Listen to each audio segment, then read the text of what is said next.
देखिए मैं एक चीज बड़ा क्लियर बोलना चाहती हूँ। आज मैंने जब शुरुआत की हर्षवर्धन जी, तो हम एक बहुत बड़े मुद्दे की बात कर रहे हैं जिस सवाल को विपक्ष बार बार उठाता रहा। विपक्ष ये कहता रहा 75 साल के होने वाले हैं, इनको अब अपनी इनिंग्स को समाप्त कर देना चाहिए, इन्हें रिटायर हो जाना चाहिए। मोहन भागवत जी कह रहे हैं ना मैं जा रहा हूं और ना ही किसी को जाने की जरूरत है। अब मेरा सवाल यह है कि नरेंद्र मोदी के खिलाफ आपने हर हथियार इस्तेमाल कर लिया। उसमें एक हथियार गालीबाजी का था और एक हथियार यह था कि 75 पर तो चले जाएंगे कम से कम, तब तो हमारे लिए रास्ता साफ होगा।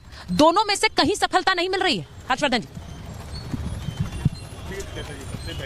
कि राजनीति में कभी इतना असहाय विपक्ष नहीं रहा कि नेता को ये कहे कि अच्छा तुम त्यागपत्र दे दो या संन्यास ले लो तब हमारी राजनीति चलेगी।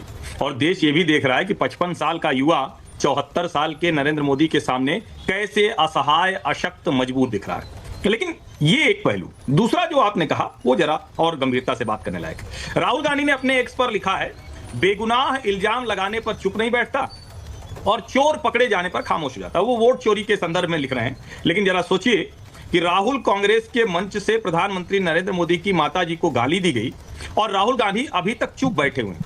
वो लिख रहे हैं, बेगुनाह इल्जाम लगाने पर चुप नहीं बैठता और चोर पकड़े जाने पर खामोश हो जाता है। तो वो तो इसका मतलब चोर पकड़े गए क्योंकि वो तो खामोश हो गए। उनके मुंह से तो एक शब्द नहीं निकला। और इसको जरा यूं देखिए, इसको लोग डंडे से पीटेंगे, ये प्रधानमंत्री के लिए राहुल गांधी ने कहा।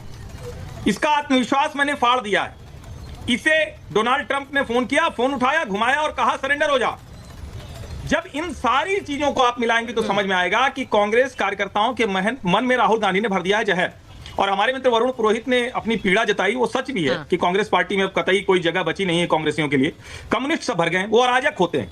वो हमने उनकी विचारधारा जहां से देखी, आयातित विचारधारा के लोग हैं, खूनी क्रांति की बात करते हैं, नक्सलवाद की बात करते हैं, ये सब वो करते हैं। और इसीलिए एक ऐसे व्यक्ति को उपराष्ट्रपति पद के लिए राहुल गांधी ने चुना जो कांग्रेसी विचारधारा का नहीं है। तो आप अगर पूरे डिजाइन को देखेंगे तो भारत जोड़ो यात्रा में राहुल गांधी ने जो कहा था कि देश भर में केरोसिन छिड़की हुई है, बस माचिस लगाने की देर है। बार बार वो माचिस लगाने की कोशिश करते हैं। वो तो भारत की परिपक्व जनता और लोकतंत्र है जो बार बार उनकी माचिस पर पानी डाल देता है, वरना आग लगाने की कोशिश नियमित कर रहे हैं, जहर फैला रहे हैं, विष फैला रहे हैं।